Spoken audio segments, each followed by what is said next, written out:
Assalamu alaikum jama'a masu kallon mu. Sunana Abdullahi Abbas kuma ni producer ne a masana'antar shirya fina-finan Hausa. Na kawo muku wani ƙayataccen shiri mai suna Raliya.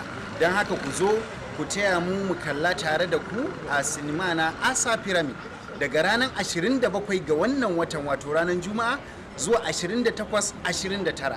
Allah ya ba ku ikon zuwa. Na gode. Haba Ahmad. Yanzu ka manta alƙawarin da ke tsakaninmu da kai. A ce za ka bari a je a rufe ni a rami bayan ka san cewa kuma ban mutu ba.